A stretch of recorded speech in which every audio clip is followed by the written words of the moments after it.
সবাইকে অসংখ্য ধন্যবাদ জ্ঞাপন করে আজ আমাদের ক্লাস পর্ব শুরু করছি। আজ আমাদের ক্লাসে আলোচনার বিষয় থাকবে তথ্য বিষয়।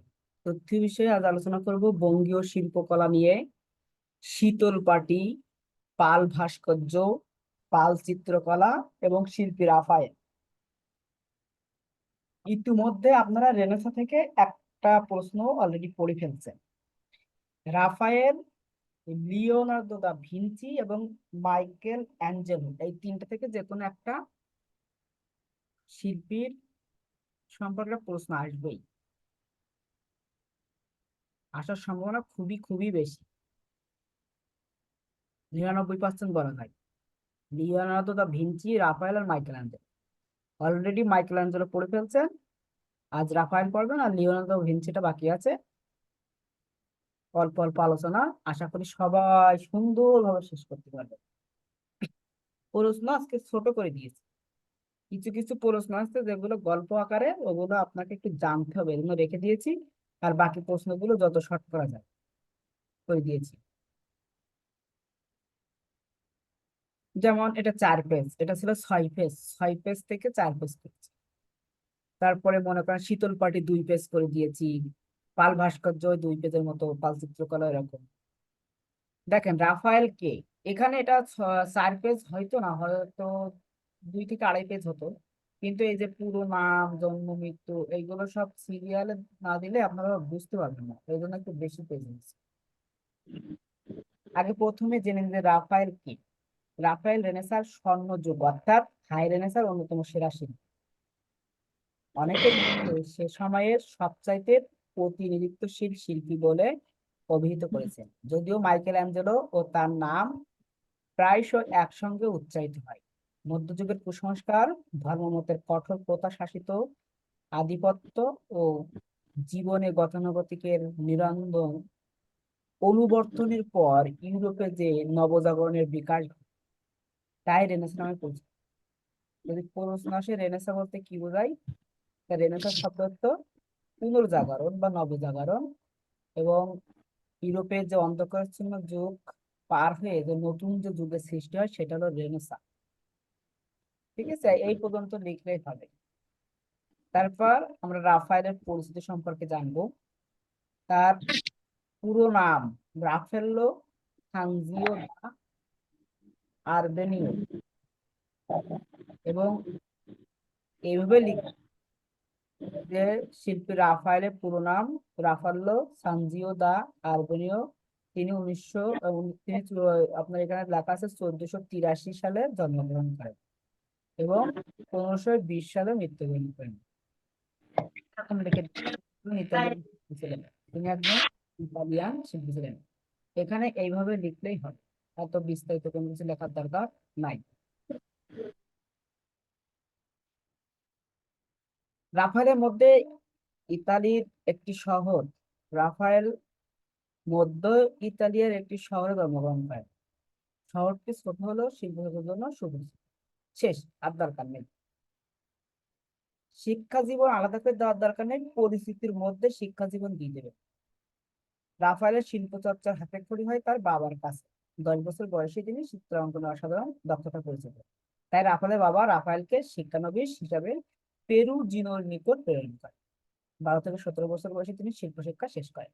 কাহিনী শেষ, এই পর্যন্ত দিবেন। শিল্প শিক্ষা শেষ করেন 12 থেকে 17 বছর বয়সে, এই পর্যন্ত দিলেই পরিচয়ের মধ্যে এটুকু ঢুকাই দেবেন। আলাদা করে শিক্ষা জীবন দেওয়ার দরকার। এখান থেকে বিস্তারিত লিখতে হবে কাজের বিষয়বস্তু। তৎকালীন হাই রেনেসাঁর অন্যান্য শিল্পীর মতোই তিনি ধর্মীয় ঘটনা কাহিনীকেই তার চিত্রের বিষয়বস্তু হিসেবে গ্রহণ করেছেন। যীশু খ্রিস্টের জীবনা তার চিত্রে বারবার এসেছে। এখানে একটা মিস্টেক হয়েছে, ওয়ার্ড যীশু খ্রিস্টের জীবনাবাসন তার চিত্রে বারবার এসেছে। রাফায়েলের অন্যান্য চিত্রকর্ম ছাড়াও মেরি মেডোনার চিত্রগুলোর জন্যই সর্বাধিক খ্যাতিমান ছিল। তার চিত্রকর্মের বৈশিষ্ট্য এখানে দেওয়া আছে, এই 5টাই দিয়ে দেবেন। আমি এখানে 10-12টা ছিল, 5টা দিয়ে দিয়েছি। তার উল্লেখযোগ্য চিত্রকর্ম এখানে দেওয়া আছে, আপনার আর্লি যীশু খ্রিস্টের গল্প কি হবে? পিরিয়ড, তারপরে আপনার রোলার পিরিয়ড, আর্লি ওয়ার্কের মধ্যে কি কি আছে? রিগ্রেসেস, যদি ইংরেজিতে না মনে থাকে এগুলো বাংলায় মনে রাখা যায়। ম্যাডোনা অ্যান্ড চাইল্ড উইথ বুক, বাংলায় লিখবেন Madonna and child with book, the Mary's of the virgin. এখানে আমি পাঁচটায় দিয়ে দিছি, ঠিক আছে, পাঁচটায় দিয়ে দিয়েছি। মাতা মেরি ও যিশু, ওর বাংলা, এর বাংলায় কিন্তু এই মাতা মেরি ও যিশু। তারপরে আপনার এখানে এই যে আবার পিরিয়ড পিরিয়ড ভাগ করে অল্প অল্প করে দিয়ে দিছি একটা একটা করে। Madonna of the gold finches, Madonna of the pinks, এই যে দিয়ে শেষ করে দিয়েছি। আপনারা এই বিষয়বস্তুগুলো পড়লে সহজে বুঝতে পারবেন। আর এখানে যে শিল্পকর্মগুলোর নাম দেওয়া আছে দুইটা তিনটা করে দিবেন। এখানে বলছে যে রোমান পিরিয়ডে তিনি 47টির মতো চিত্র অঙ্কন করেন। তার মধ্যে উল্লেখযোগ্য হলো স্কুল, তার অ্যাথেন্স, মানে স্কুলে যে তিনি যে অ্যাথেন্সের যে স্কুলটা পড়াশোনা করেছেন, তাই অ্যাথেন্সের স্কুল, লা ডিসপুটা, ঠিক আছে। এতে যে ম্যাডোনা ডেলা টোন্ডা, যে তিনটা আপনার ভালো মনে থাকবে সেই তিনটা দিয়ে ইটিসি, যে তিনটা মনে থাকবে সেই তিনটা দিয়ে ইটিসি, আর অত দরকার নেই, ঠিক আছে, আর অত দেওয়ার দরকার নাই। এটা পড়েন, যদি কঠিন মনে হয় এটা সহজ করে আর একটা লেখা আছে, এটা হলো স্ট্যান্ডার্ড, আর সেটা হলো মনে করেন সহজ একদম, এই জন্য স্ট্যান্ডার্ড একটু দরকার আছে, এই জন্য এটা দিয়েছিল। এরপর সহজটা দিলে ভালো হইতো, এখন স্ট্যান্ডার্ড এত কিছু মাথায় রাখা। কিছু কিছু জিনিসের স্ট্যান্ডার্ড দরকার হয়। পাল যুগের চিত্রকলা সম্পর্কে আলোচনা করো। তো পাল যুগ সম্পর্কে আলোচনা করতে গেলে আমাদের প্রথমে ভারতীয় শিল্পকলার যে ভারতবর্ষের যে শিল্পকলার যুগ সেটা চলে আসে। এই পাল যুগ হলো ভারতীয় শিল্পকলার একটা অন্যতম পর্যায়। এখন এই পাল যুগের প্রেক্ষাপট কি ছিল? দর্শন, ধর্ম, তারপরে আপনার ওই সময়ের যারা শাসক ছিলেন তাদের জীবন কাহিনী, এইগুলো নিয়েই হলো আপনার এই পাল চিত্রকলার চিত্রিত হয়েছিল। বৈশিষ্ট্য ছিল কি? বরেন্দ্রভূমির দুইজন শিল্পীর নাম ধীমান ও বিটপাল। বিটপাল মূলত ধীমানেরই পুত্র। এগুলো তো বৈশিষ্ট্যের মধ্যে আলোচনা করা হয়েছে। আপনার এখানে বৈশিষ্ট্য পাঁচটা পয়েন্ট আকারে দিবেন, এখান থেকে পাঁচটা পয়েন্ট আকারে দিবেন, ঠিক আছে। যেমন পয়েন্ট আকারে দিবেন যে চিত্রিত পুঁথিতে দেবদেবীর রূপ নির্মাণ অনেকটা এমন ছিল যে শিল্পী যেন সেই যুগের ভাস্কর্য গুলোকেই তাল পাতার ওই ক্ষুদ্র আয়তনের রং ও রেখার মাধ্যমে রূপদান করেছেন। তাহলে এটা আপনি সাজায় লিখতে পারবেন ছোট করে যে পুঁথিচিত্রে শিল্পী ভাস্কর্য গুলোকেই আপনার দেবদেবীর রূপ দেওয়ার চেষ্টা করেছেন, একটা বৈশিষ্ট্য হয়ে গেল। তারপরে আপনার পুঁথিচিত্রগুলো অঙ্কন করার সময় তারা মাঝখানে জায়গা রেখে দিত লেখার জন্য, তারা মাঝখানে জায়গা রেখে দিত। এরকম করে এর মধ্যে থেকে পাঁচটা বৈশিষ্ট্য তুলে ধরবে। এরপর পাল যুগের চিত্রকলার মধ্যে যদি আপনি সব থেকে যেটা সেরা সেটা যদি তুলে ধরতে চান সেটা হলো পাল পুঁথিচিত্র। সেটা হলো কি? পাল পুঁথিচিত্র। এই পাল পুঁথিচিত্র সম্পর্কে এখানে সংক্ষেপে আলোচনা করা হয়েছে। আর পরিশেষে বলা হয়েছে যে মানুষ, ধর্ম, বিশ্বাস, শিল্পকলা আলোচনায় এই বিষয়গুলোই বারবার চলে আসে। এখন পাল পুঁথিচিত্র কিন্তু টিকা হিসেবে আসতে পারে, কিন্তু যখন পাল যুগের চিত্রকলা বলবে তখন এইটা তুলে ধরবে, ঠিক আছে। আর যখন পাল শুধু পুঁথিচিত্র বলবে তখন টিকা হিসেবে আসবে পুঁথিচিত্র। এরপর পাল ভাস্কর্য। পাল ভাস্কর্য যেমন পুঁথিচিত্র আপনার অবদান রেখেছিল, তেমনি ভাস্কর্য শিল্প তারা পালরা কি করেছিল, অবদান রেখেছে।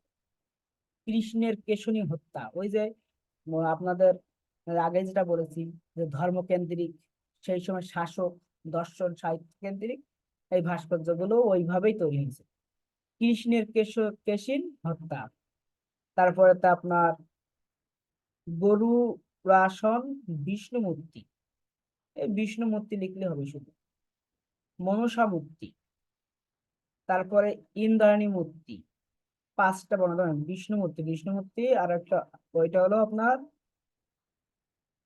গরুর আসন, বিষ্ণুমূর্তি দুইটা আলাদা। এই পাঁচটা দেবেন যে কোনো মারিচি মঞ্জুবার। এখানে আছে একটা, দুইটা, তিনটা, বিষ্ণুমূর্তি দুইবার হয়ে গেছে, মানে দুইটা বিষ্ণুমূর্তি অঙ্কন করছিল, দরকার নেই একটাই দেবেন। মারিচি দিলেন একটা, বিষ্ণুমূর্তি দুইটা, ইন্দ্রাণী মূর্তি তিনটা, মনসা মূর্তি চারটা, আর এই যে গরুর আসন বিষ্ণুমূর্তি, এই পাঁচটা দিলে হবে। বা এটা দেওয়ার দরকার নেই, ওই আপনি এটা দেন কৃষ্ণের কেশিন। স্যার এগুলা চায়না ভাষার মতো লাগে স্যার। তা আপনার তো এগুলো তো সব তো প্রাচীন বৈদিক ভাষা থেকে আসা। পাল যুগ কি? জি স্যার, এই জন্যই বলছিলাম একটু ভালো করে বুঝে টুঝে বললে তাইলে পরে পড়ার সময় একটু কাজে লাগতো স্যার। হ্যাঁ, সেই জন্য তো আপনাকে বোঝাই দিচ্ছি তো। পড়তে গেলে কেমন যেন স্যার চায়নার মতো মনে হয় যে চায়না ভাষা পড়তেছি। এগুলো তো বৈদিক ভাষা থেকে আগত, এ তো বিভিন্ন যুগের ভাষা না। এ তো আপনার এই যে এখন যে ভাষা পড়ছেন এই ভাষা না, সেই সময়ের কাহিনী। পাল ভাস্কর্যগুলো কেমন ছিল, তাহলে পাল যুগের কাহিনী, পাল সেই সময়গুলো, সেই সময়ের ভাষাগুলো কেমন ছিল। কিছু কিছু ভাষা তো সরাসরি উঠে আসবে সংস্কৃতি থেকে, সেগুলো তো যেরকম আপনি চেয়ার, আপনি কি কোনো জায়গায় কে দ্বারা ব্যবহার করেন? আপনি তো সব জায়গায় বাংলায়ও চেয়ার লেখেন, ইংরেজিতেও চেয়ার লেখেন। তো এগুলো হলো আপনার ওই যে ওরা যে ভাস্কর্য তৈরি করছিল, তার আপনার নাম কৃষ্ণের কেশিন হত্যা, এটা একটা ভাস্কর্য। এবং আপনার এটা তৈরি করেছিল, কিভাবে তৈরি করেছিল এখানে বর্ণনা দেওয়া আছে, সহজ ভাষায় দেওয়া আছে, দুই একটা পড়লে আপনার বুঝতে পারবেন। এরপর দেখেন শীতল পাটি এক ধরনের মেঝেতে পাতা আসন বা গালিচা। এটি বাংলাদেশের একটি ঐতিহ্যগত কুটির শিল্প। তাহলে শীতল পাটি কি, এটা আপনি বুঝতে পারছেন যে শীতল পাটি এক ধরনের মেঝেতে পাতা আসন বা গালিচা, এটি বাংলাদেশের একটি ঐতিহ্যগত কুটির শিল্প। এতটুকু লিখলেই হবে। এরপর এই শীতল পাটির ইতিহাস সংক্ষেপে একটু তুলে ধরবেন, বয়ন পদ্ধতি তুলে ধরলেন, কিভাবে বয়ন করা হয় এবং এটি কোন কোন জায়গায় বিস্তার লাভ করেছে, অর্থাৎ কোন কোন জায়গায় এটি ভালো মানে পাওয়া যায়, মানে এটি পাওয়া যায় কোথায় সেটাই, এই ছাড়া কিছু না। এখন শীতল পাটি আসলে টিকা হিসাবে আসবে, শুধু লেখা থাকবে শীতল পাটি, তখন এইটুকু লিখে দিতে হবে, এই যে 1.5 পেজের মতো এটা লিখে দিতে হবে। এরপরে আসছে স্যার টিকাতে কি কোটেশন দেওয়ার দরকার আছে স্যার? টিকা আসলে টিকার ভিতরে কি পয়েন্ট আকারে দিব? ইচ্ছা, দ্বিতীয় পারেন না দ্বিতীয় পারেন, এক ঢালো প্যারা প্যারা করেও লিখতে পারেন, টিকা আসলে এরকম প্যারা প্যারা করেও লিখতে পারবেন। দেখেন বঙ্গীয় শিল্পকলা ব্রিটিশ উপনিবেশিক শাসনের প্রায় 200 বছরের বাংলা শিল্পকলা বিচিত্র ধারায় বিকাশ লাভ করে। এই বিকাশে ইংরেজ শাসক শ্রেণীর মনোভাব ও রুচির ব্যাপক প্রভাব প্রতিফলিত হয়েছে, কিন্তু তা সত্ত্বেও শিল্পের বিভিন্ন ধারা ও শৈলীকে চিহ্নিত করা যায়। আর সেগুলো আমরা নিচে দেখেন তুলে ধরছি। বিদেশি শিল্পী ব্রিটিশ শাসন প্রতিষ্ঠার পর রাতারাতি ধনী হওয়ার আকাঙ্ক্ষায় ইংল্যান্ড ও ইউরোপের অন্য দেশ থেকে বহু শিল্পী ভারতে আসে। কমপক্ষে এমন 60 জন শিল্পীর সুনির্দিষ্ট উল্লেখ পাওয়া যায়। তারা প্রধানত 3টি প্রয়োগ রীতিতে কাজ করতেন, সেগুলো হলো ক্যানভাসে তেল রং, গজযন্ত্রের উপর ক্ষুদ্র চিত্রকলা, যেটা মিনিয়েচার চিত্রকলা বলা হয়, কাগজে জল রং ও তা থেকে এনগ্রেভিং পদ্ধতিতে মুদ্রণ। স্যার ক্যানভাসটা কি স্যার? ক্যানভাস হলো ছবি আঁকার একটা মানে মাধ্যম, এরকম কাঠের ফ্রেমে কাপড় আপনার জড়িয়ে, তারপর আপনার সেখানে ট্রিটমেন্ট দেওয়া হয়, যেটা বলা হয় আপনার প্রিপারেশন, প্লাস্টিক পেন্ট, তারপরে তা আপনার ওই যে সাদা সাদা যে আইকা গাম, বিভিন্ন নিয়ে আপনার প্রিপারেশন দেওয়া হয় ছবি আঁকার জন্য। আমার পিছনে দেখতে পাচ্ছেন একটা ছবি আঁকা, আমার মাথার পিছনে, আমার জি মাথার পাচ্ছি। আমার মাথার পিছনে যেটা দেখছেন না, ওইটা ক্যানভাসের ছবি আঁকা, ওইটা হলো ক্যানভাস। এই ক্যানভাস বিভিন্ন মাত্রার হয়, বিভিন্ন মাপের হয়, 18, 22, 30, 36, 24, 30, বিভিন্ন, আপনি যে মাপে রাখতে পারবেন। এরপরে এখানে উল্লেখযোগ্য কিছু শিল্পী যারা এই বঙ্গীয় শিল্পকলায় অবদান রেখেছে, ইংল্যান্ড থেকে, ইউরোপ থেকে এসে, তাদের সম্পর্কে এখানে কয়েকজনের নাম বলা আছে, সে নামগুলো আপনারা একটু লেখার চেষ্টা করবেন। এরপরে কোম্পানি শিল্পকলা, তারপরে কালীঘাটের চিত্রকলাও আছে, অর্থাৎ বঙ্গীয়, অর্থাৎ বাংলার যে শিল্পকর্ম সেই সম্পর্কে এখানে তুলে ধরা হয়েছে।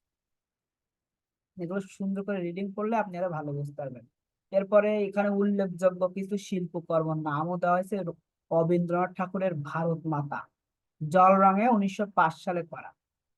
ঠিক আছে, রবীন্দ্রনাথ ঠাকুরের ভারত মাতা জল রঙে 1905 সালে করা। এখানে অল্প করে বর্ণনা দেওয়া আছে, আপনি একবার পড়লে পারবেন। যামিনী প্রকাশ গাঙ্গুলির ইভিনিং, তেল রঙে করা, 1910 সালে। তারপরে এখানেও রবীন্দ্রনাথ ঠাকুর অনুসারী আপনার 20-এর দিকে তিনিও কিছু ছবি অঙ্কন করেছেন। এখানে সব মিলাইয়ে বঙ্গীয় শিল্পকলায় যেসব শিল্পীরা অবদান রেখেছে, ইংল্যান্ড থেকে যারা আসছে তারা কি অবদান রেখেছে, এবং যারা আমাদের এই বাংলায় যারা ছিল সেই সময়, তাদের সাথে ইংল্যান্ডের ওই শিল্পীদের সাথে মিশে তাদের কাছে তারা কি রপ্ত করেছে এবং তারা কি ধারায় শিল্পকর্ম তৈরি করেছে সেই সম্পর্কে এখানে আলোচনা করা আছে। সুন্দর করে রিডিং পড়বেন, লিখে যে প্যারা প্যারা করে লেখা আছে এরকম প্যারা প্যারা করে লিখবেন। মেন বিষয়বস্তু হলো আপনার এই সম্পর্কে ধারণা থাকতে হবে, সেই ধারণার উপরেই বিষয়বস্তু আলোকে লিখতে হবে। এখন তো আর হুবহু মুখস্থ করার বয়স নাই। আশা করি বুঝতে পেরেছেন। সবাইকে অসংখ্য ধন্যবাদ।